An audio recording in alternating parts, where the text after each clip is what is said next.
여러분 자그마치 14년이라는 긴 시간 동안 한 회사가 매년 수백억 원씩이나 되는 적자를 감수하면서도 절대 포기하지 않은 대단한 기술이 하나 있습니다.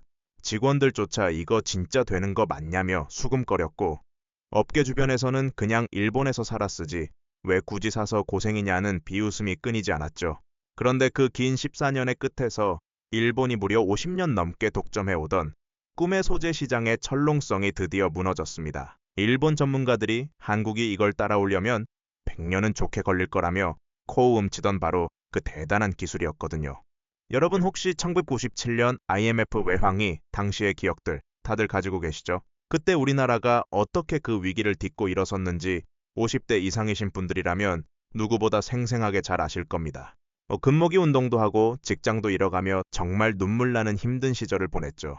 그런데 그 고통스러웠던 시절을 거치면서 우리가 뼈저리게 깨달은 게 하나 있어요.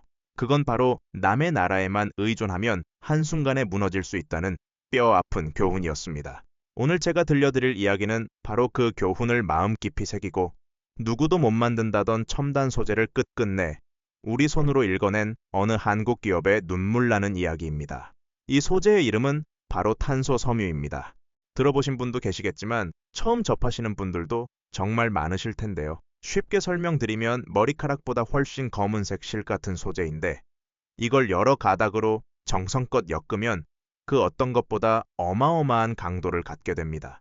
얼마나 강하냐고요? 같은 무게의 강철과 비교했을 때 무려 10배에서 14배는 더 강력합니다. 그런데 놀랍게도 무게는 강철의 1의 수준밖에 안 돼요. 비유를 들어 말씀드리면 이렇습니다. 손가락 한마디 굵기의 탄소 섬유 다발 하나가 무려 1톤짜리 승용차 2대를 동시에 들어올릴 수 있는 정도예요. 그러면서도 무게는 깃털처럼 가볍고 경이롭죠. 그래서 별명이 꿈의 신소재라고 불립니다. 가벼우면서도 어마어마하게 튼튼한 그야말로 모든 첨단 산업이 탐내는 마법 같은 재료인 셈이죠. 이게 과연 어디에 쓰이는지 알면 여러분 더 놀라실 겁니다. 우리가 해외여행 갈 때 주로 타는 비행기, 그 중에서도 보잉 787 같은 최신 여객기는 동체의 절반 이상이 탄소 섬유로 만들어져 있습니다. 무게가 빠지니까 연료도 훨씬 덜 들고, 그러니까 당연히 더 멀리까지 날아갈 수 있는 거죠. 전투기는 말할 필요도 없이 아주 필수적입니다. 우리나라가 자랑하는 한국형 전투기 KF-21 보람에도 탄소 섬유 없이는 단 한 대도 만들 수 없습니다. 그뿐만이 아니에요. 우주로 쏘아 올리는 로켓이나 인공위성, 미사일, 수소체 들어가는 수소 저장 탱크, 폭력 발전기에 거대한 날개까지 안 쓰이는 곳이 없죠. 골프 좋아하시는 분들이 쓰시는 골프채에도 들어가고요. 자전거, 프레임이나 KTX 열차 부품, 심지어 병원에서 사용하는 의료기기까지 정말 안 들어가는 곳이 없습니다. 첨단 산업이라고 부르는 거의 모든 분야에 탄소 섬유가 핵심 재료로 들어갑니다. 그래서 첨단 산업의 쌀이라는 멋진 별명도 붙었죠. 문제는 이 엄청난 소재를 만들 수 있는 나라가 전 세계에 딱 두 곳밖에 없었다는 점입니다. 바로 일본과 미국이었죠. 그 중에서도 일본의 위세가 정말 압도적이었어요. 일본의 도레이라는 회사 하나가 전 세계 탄소 섬유 시장의 약 66%, 그러니까 이 을 혼자서 전부 다 차지하고 있었습니다. 일본 기업들을 싹 다 합치면 세계 시장의 70% 이상을 그야말로 독점했죠. 도레이는 1971년 일본 에임 공장에서 처음 탄소 섬유 상업 생산을 시작했는데 그때부터 50년이 넘는 기나긴 세월 동안 어느 누구도 넘볼 수 없는 단단한 철옹성을 쌓아 올렸습니다. 보잉 787 한 대를 만드는데 들어가는 탄소 섬유 시트만 무려 1,500장이 넘는데 이걸 거의 도레이가 전담해서 공급했어요. 보잉 768 시트라이 하늘을 날 때마다 일본 도레이의 통장에 돈이 차곡차곡 쌓이는 아주 구조적인 상황이었던 겁니다. 이게 왜 우리에게 무서운 일이냐면요. 어떤 나라가 첨단 무기를 만들고 싶거나 우주로 로켓을 쏘고 싶어도 일본이 안 팔아라고 하면 그냥 거기서 끝나는 거니까요. 실제로 그런 가슴 철렁한 일이 예전에도 있었습니다. 2019년 일본이 한국의 반도체 핵심 소재 수출 규제를 걸었던 그 사건 다들 기억하시죠? 그때 사실 우리 정부 내부에서는 더 무서운 게 따로 있었습니다.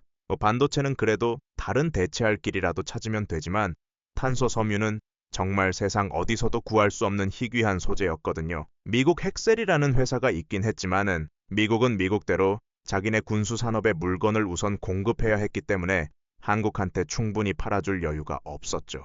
만약 그때 일본이 탄소 섬유까지 아예 막아버렸다면 우리나라의 전투기 사업도 우주 발사체 사업도 모두 꼼짝없이 멈춰설 뻔했습니다. 그래서 일본이 그토록 당당하게 우리를 압박했던 겁니다. 2010년대 초반 한 일본 도레 임원은 한국 기자들 앞에서 정말 오만하게 이렇게 말했다고 합니다. 한국이 우리 수준의 탄소 섬유를 만들려면 최소 100년은 걸릴 것이라고 말이죠. 100년이라는 시간은 그냥 어렵다는 수준이 아니라 사실상 불가능하다는 뜻이 담겨 있었죠. 왜 그렇게까지 자신만만했냐면 탄소 섬유 제조는 정말 미친 듯이 어려운 기술이거든요. 한번 머릿속으로 상상해보세요. 머리카락의 10분위보다도 가는 실을 1500도가 넘는 고온의 감화 속에서 끊임없이 구워내는 작업입니다. 이 과정에서 분자 배열이 단 1도만 어긋나도 온도가 5도만 잘못돼도 강도가 확 떨어져 버립니다.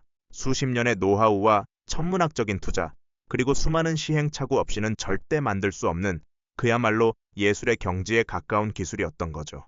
그런데 이 불가능에 가까운 도전을 시작한 한국 회사가 있었습니다. 바로 효성입니다. 효성 첨단 소재. 지금은 HS 효성 첨단 소재로 이름이 바뀌었는데요. 이 회사가 탄소 섬유 개발에 본격적으로 뛰어든 건 2008년이었습니다. 그 중심에는 두 사람이 있었어요. 고조성래 명예회장, 그리고 그 아들인 조현준 회장입니다. 조성래 명예회장은 어떤 분이었냐면 1966년 동양나이론을 설립해서 한국 섬유 산업을 세계 최고 수준으로 끌어올린 아주 대단한 분입니다. 아무도 안 할 때 들어가라는 게 그분의 평생 좌우명이었다고 해요. 남들이 다 한다고 우르르 따라가는 게 아니라 아무도 못한다고 할 때 거기에 뛰어들어야 진짜 기술 강국이 된다는 철학이었죠. 2007년 어느 날 조성래 명예회장은 임원들을 불러놓고 비장하게 이렇게 말했다고 합니다. 탄소 섬유 우리가 합시다. 이건 우리가 안 하면 한국에서 영원히 못 만든다며 돈이 얼마가 들어도 꼭 한다고 강조했죠. 그날 회의실에 있던 임원들의 표정이 어땠을까요? 한 임원의 회귀에 따르면 다들 속으로 회장님 이건 정말 무리입니다 라는 말을 간절히 삼켰다고 합니다. 그도 그럴 것이 일본 도레이가 무려 35년 동안이나 라엔데 매달려서 겨우 만든 기술을 이제 막 시작하는 한국 기업이 따라하겠다는 거였으니까요. 하지만 조명의 회장의 의지는 정말 확고했습니다. 2008년부터 본격적인 연구 개발이 시작됐고 효성은 한국탄소융합기술원 전라북도 전주시와 손을 잡고 전주 공장에서 밤낮 없는 실험에 들어갔습니다. 연구원들은 1년 365일 가운데 명절 빼고는 거의 매일 흰 가운을 입고 모니터를 뚫어지게 들여다봤다고 해요. 100도 고온 감화 속에서 검은 실이 끊임없이 돌아가는 장면을 지켜보며 분자 단위로 데이터를 측정하고 또 측정했습니다. 한 연구원은 처음 2년 동안은 만들기만 하면 끊어지고 또 만들면 또 끊어졌다며 한 번도 제대로 된 결과물이 안 나왔다고 힘들었던 당시를 회고했습니다. 그리고 3년이 지난 2011년 효성은 드디어 첫 번째 탄소 섬유 개발에 성공합니다. 일본, 미국, 독일에 이은 세계 내 번째 자체 기술 보유국이 된 거죠. 2013년부터는 전주 공장에서 연간 2,000톤 규모의 본격적인 양산에 들어갑니다. 자, 여기까지만 들으시면 드디어 성공했네 하실 수 있는데 진짜 고난은 이때부터가 시작이었습니다. 만들 수는 있게 됐는데 정작 시장에서는 안 팔리는 겁니다. 왜냐고요? 탄소 섬유는 비행기나 전투기, 우주선에 들어가는 아주 귀한 소재예요. 사람 목숨이 달려 있으니까요. 그래서 검증된 회사 제품만 아주 까다롭겠습니다. 새로 시장에 들어온 효성 제품은 검증이 안 됐다는 이유로 차갑게 외면받았습니다. 일본의 도레이는 40년 동안 쌓아온 신뢰가 있는데 이제 막 만들기 시작한 한국 회사 제품을 누가 선뜻 사주겠어요. 게다가 일본은 효성이 시장에 들어오자마자 가격을 확 낮춰버립니다. 일종의 아주 연각한 견제죠. 너희가 만들어봤자 우리보다 비쌀 텐데 누가 사겠어? 하는 식이었습니다. 심지어 국내 기업들조차도 일본 제품이 더 검증됐다며 효성 대신 도레이 제품을 수입했었습니다. 그래서 효성의 탄소 섬유 사업은 매년 적자, 그리고 또 적자였습니다. 숫자로 보면 더 충격적이에요. 2017년에 221억 원 적자, 2018년에 109억 원 적자, 2019년에도 28억 원 적자였습니다. 그 이전까지도 단 한 해도 흑자를 낸 적이 없었어요. 14년 동안 누적된 적자만 무려 수천억 원에 달했습니다. 효성이의 그동안 탄소 섬유에 쏟아부은 돈만 3,200억 원이 넘습니다. 일반적인 회사 같으면 진작에 사업을 접었을 겁니다. 임원진 회의에서도 이제 그만하자며 포기하자는 얘기가 수도 없이 나왔다고 해요. 2018년에는 한 사회 이사가의 사업은 밑빠진 독에 물 붓기라며 공식적으로 사업 철수를 제안하기도 했습니다. 주주들도 왜 돈 안 되는 사업을 계속 붙들고 있냐고 압박했고, 일부 기관 투자자들은 효성 주식을 아예 팔아버리기까지 했죠.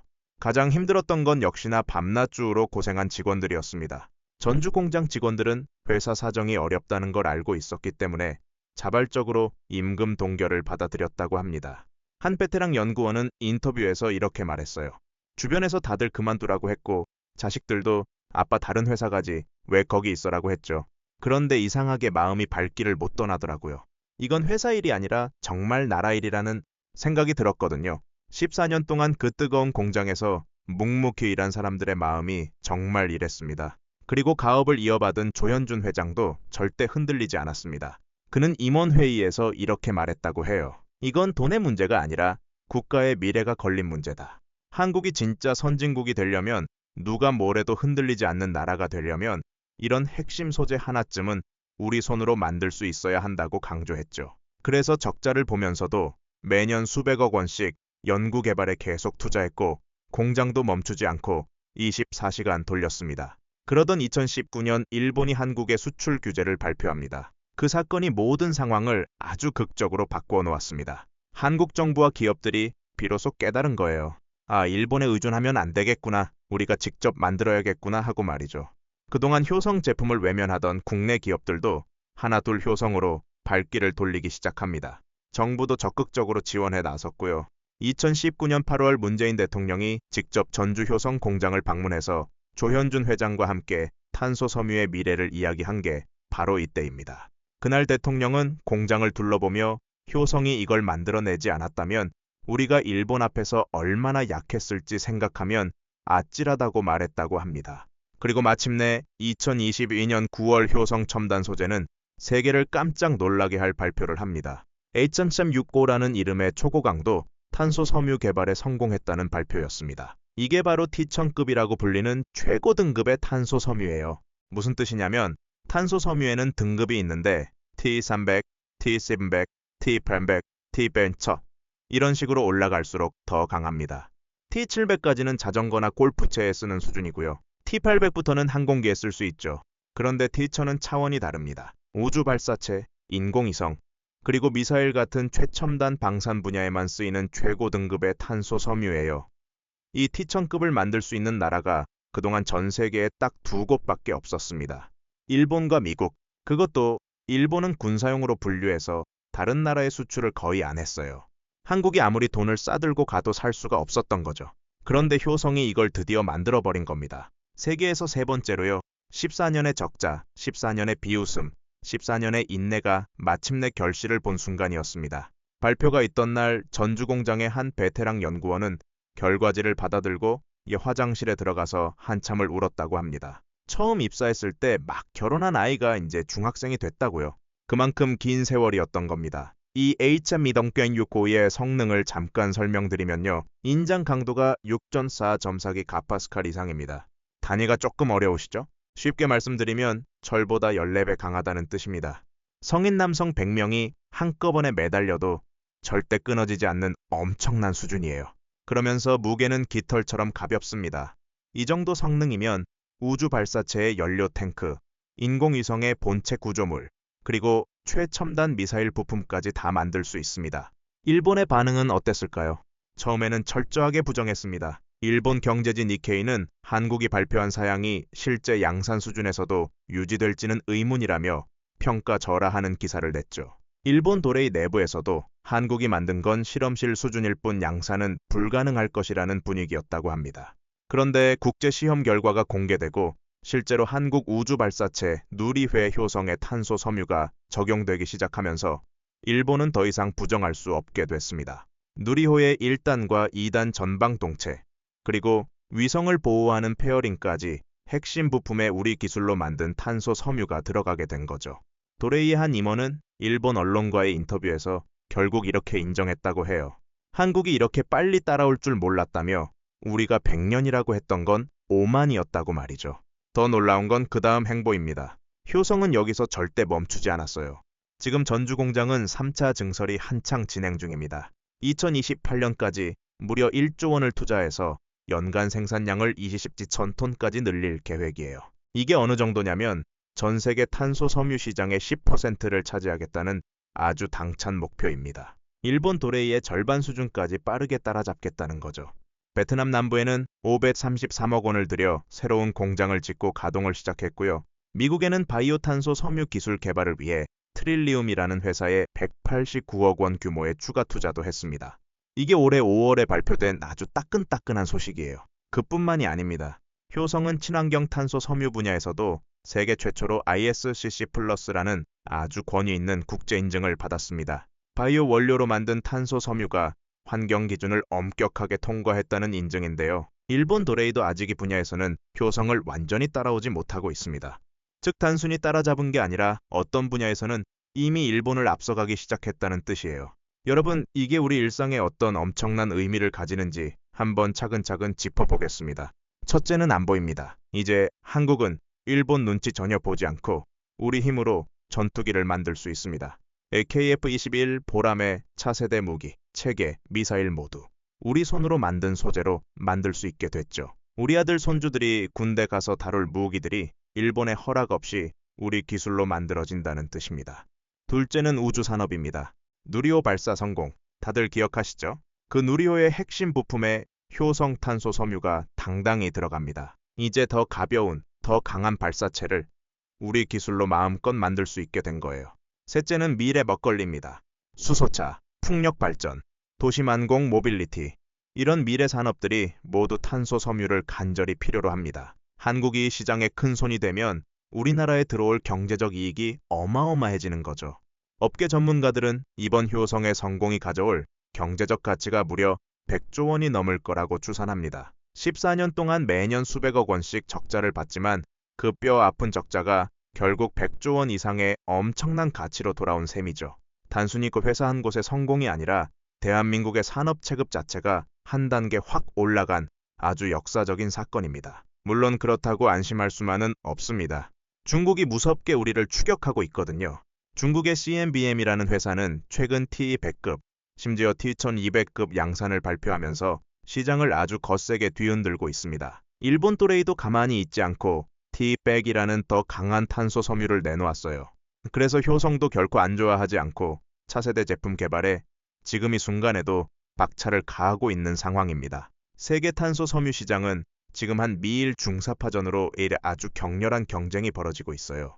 생각해보면 정말 드라마틱한 한 편의 영화 같은 이야기 아닙니까? 1971년부터 50년 넘게 세계를 독점해온 일본의 거대 기업. 그 앞에서 100년 걸린다는 비웃음을 들으며 시작한 한국 기업의 도전.